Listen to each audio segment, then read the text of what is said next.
Hello, I'm Payal Raina, the founder at FinTech B2B Marketing community. Welcome to Learning from Market Leaders, a series of one-on-one conversation with our advisory board members who comprise the leading minds and possess a wealth of fantastic knowledge in financial services and technology sector in B2B marketing. Today, I'm joined by Lucy Heavens, Marketing Director at Wealth Dynamic and one of the advisory board members of FinTech B2B Marketing. Lucy, it's great to have you here today. It's great to be here. Thank you very much for inviting me. Lucy, you wear multiple hats. You are marketing director for a wealth tech company. You are co-founder for RegTech Women. And recently, you were in fact named as #2 RegTech influencer by Planet Compliance, which is phenomenal. Congratulations on your brilliant achievement there.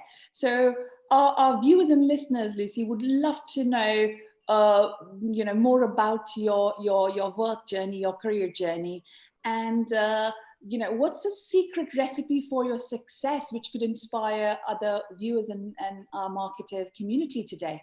Thank you. I've been in the fintech industry for around 20 years now, always on the tech side. I've never actually had the pleasure of working for a financial institution. I've always worked for the fintech firms. Not sure I flip between thinking whether that's a good thing or a bad thing. But I'm a bit of a geek at heart. So although marketing is my profession, I've always had a real strong passion for how technology is solving challenges in the industry, especially around areas like financial inclusion and financial education for children. And then around 5 years ago, into my kind of fintech career, I joined a tech firm that was solving compliance challenges around digital communications and engagement for banks. And this is where I was first introduced to RegTech. And it was really when RegTech was kind of in its infancy.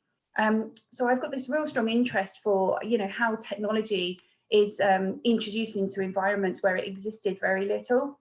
And so the whole world of compliance quickly became a bit of an enigma. So having seen the fast adoption on of fintech on the retail banking side, through the launch of things like mobile banking and P2P payments, I just couldn't understand why compliance teams were not leveraging the tech that was available for them to make their roles better. And there's this weird love that they have for Excel spreadsheets and manual paper-based processes.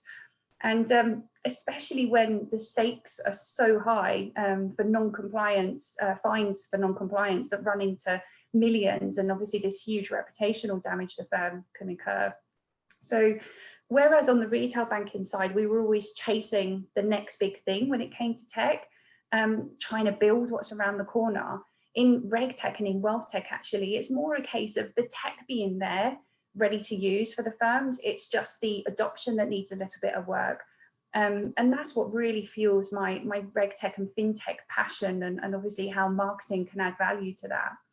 So, as you said in the introduction, so I'm co-founder of an association called RegTech Women, and this is a voluntary role that I have. So RegTech Women are a network of women with a mission to drive more diversity in the industry, which is something I'm extremely passionate about.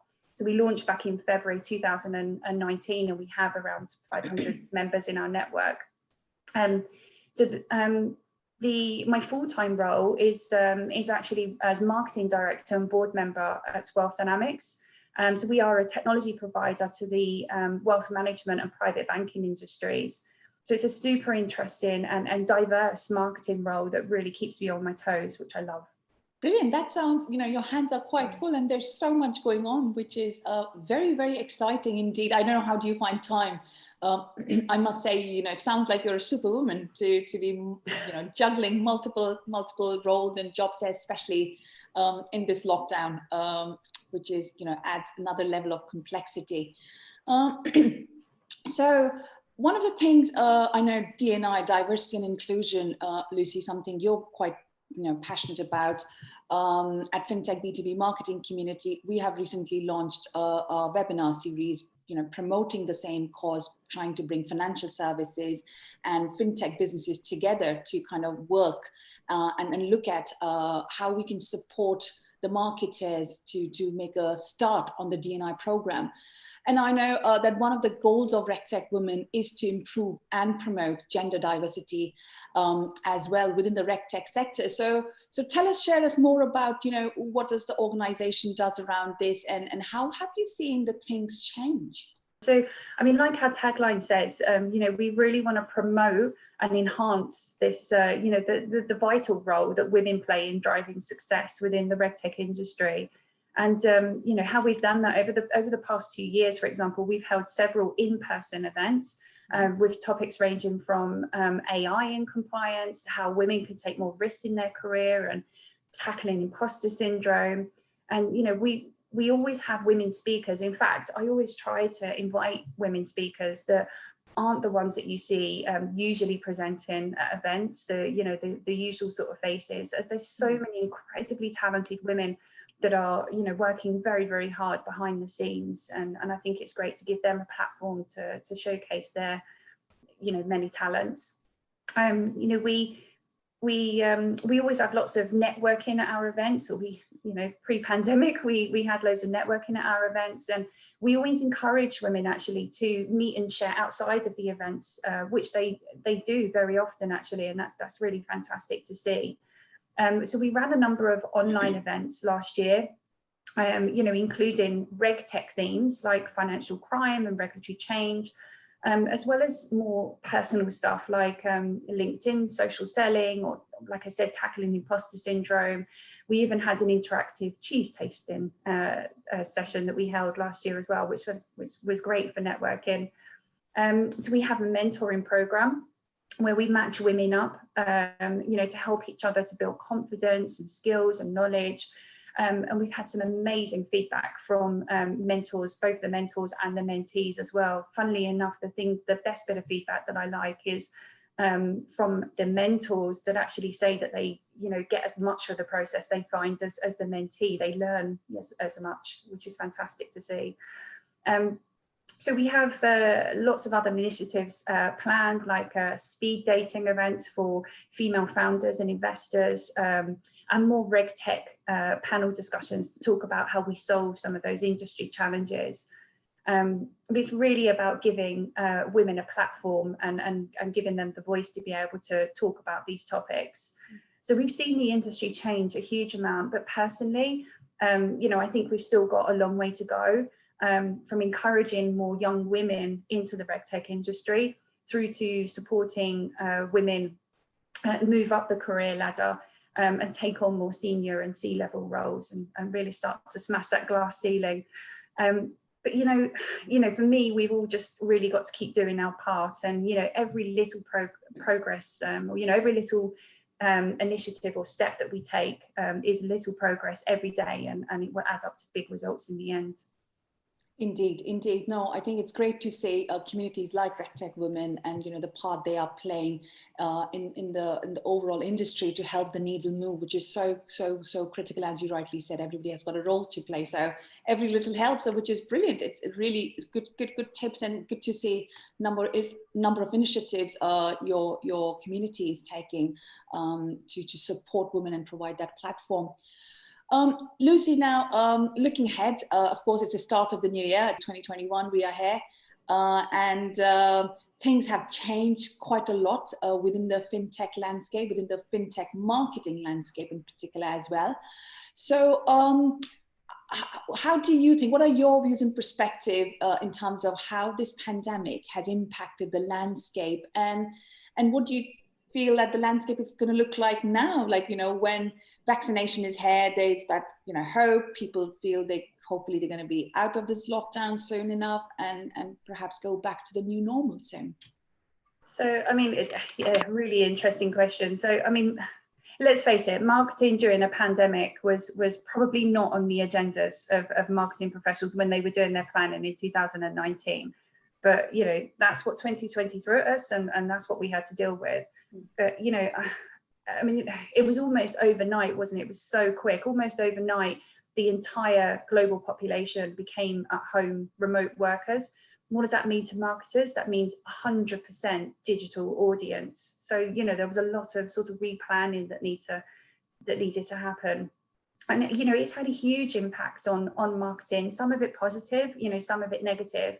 You know, we've really had to, you know, review, pivot, adapt, rethink almost every aspect of our marketing strategy, from, you know, moving all of those in-person events to online, and through to, you know, adapting our messaging to become more in line with the challenges that our clients are facing now.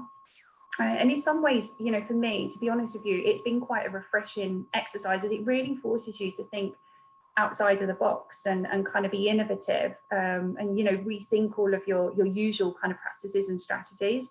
But it's also quite frustrating, to be honest with you. Last year certainly was, as you know, as many, I think, where, you know, budgets might have been cut, and you know, we really have to kind of think more creatively about doing more with less. So I read this article actually, I think it was during the early stages of the pandemic last year, and it said the winners of 2020 won't be the ones that finished as close to the original plan as possible. The winners will be the ones that completely ripped up their plans and made new ones. And you know, this really hit me. And that was, you know, for us last year, this was the strategy that we decided to apply to our marketing at Wealth Dynamics. And, you know, we've always been really agile and quickly adapted to, you know, changes in the market. You have to, right? In the fintech industry, it's very kind of fast changes and full of surprises. You know, and we love finding new ways to leverage, you know, industry themes to deliver our messages to the audience. So that's exactly what we did. We reviewed our goals. We thought long and hard about our objectives, where we wanted to end the year on, and you know, we adapted our marketing strategy to achieve the best possible outcome in the new world. Brilliant. That sounds interesting. It reminds me of a phrase which says, "May you live in interesting times," which could be even kind of seemed like a curse, especially when we are all living in an interesting times, locked in our houses, watching the world through the lenses of Zoom and other technology platforms. So great. So as we are, Lucy, coming towards the end of our interview, one of the things we asked all our guests is about their top 3 key pieces of advice or top tips they would like to share with our community members. So what are your pearls of wisdom going to be here for us today? Sure. I mean, I think to start off with, I would say that, you know, I personally believe that the pandemic is forcing a change to marketing that is here to stay. You know, it's not going away. I think, you know, we talk about the new normal. For us, this is, you know, this is it. It's and it will continue to change as well. You know, there's this well-known statement that buyers are typically 57% of the way through the buying process before they engage with sales, and that's through their ability to search online and resources and educate themselves. And I think now, because of the pandemic and the change, I think, you know, this has never been more relevant, really. I mean, some say that figure now is up to 90%, which is crazy. So as the pandemic has removed this in-person channel, marketeers have, you know, really had to up their digital game and their content game to make every single little engagement count. So for me, thinking about 2021, there's 3 clear strategies, or three clear trends for me. So number 1 is leverage data for your content strategy. So find new ways to predict and understand customer behavior. So one of the easiest ways to win more clients is to convert people that have already expressed an interest in your brand, right? So you're already building up a picture of what they're interested in and what channels that they prefer. So your content plan should be in line with the results from that data. So, you know, think personalization, you know, think, you know, deliver content to your audience that they want to see, not what you want to deliver to them. This is one of the biggest reasons that I think there's, you know, too many painfully boring webinars and pieces of content, out there, is that marketers don't produce a webinar because it's, you know, a fit for their audience. They do it because it's a lead gen tool, and that's a big mistake. Number 2 for me is to reconsider your marketing goals and apply account-based marketing strategies. So, you know, really think about challenging those expectations that you built up prior to the pandemic. So in today's world, where, our audience is completely overloaded with digital content, it might not be realistic to expect hundreds of registrations to a webinar. And it might no longer work to produce content on a broad theme like digital transformation, just because you're competing with so much noise out there. Like I mentioned in my first point, be more personalized with your content production, but also set targets in the same way. So, if you develop a piece of content on a specific subject that's relevant for a specific audience, even if 2 or 3 of your key target accounts read it or watch the webinar, then that's a success. And this is the account-based marketing approach. So number 3 for me is about storytelling, one of my favorites actually. And I don't mean telling lies here. I mean, if I told you I work for a company that sells accounting software, you'd, forget that super quick. If I challenged it or changed it up and I told you that I work for a software company who've helped 1,500 small businesses generate 20% more profit with using a secret formula, you'd be quite intrigued, right? You'd want to know more.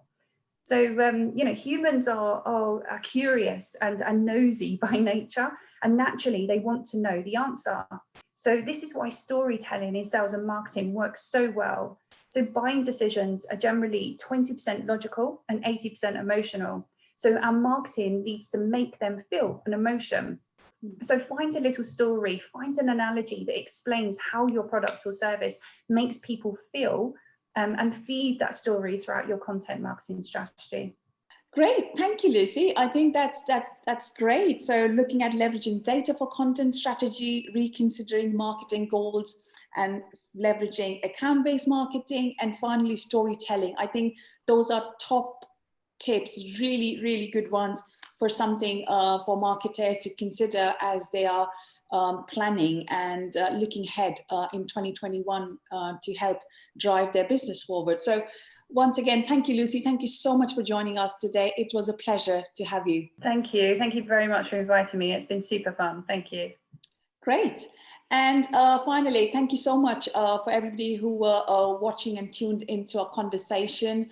Until we're going to meet with another exciting guest.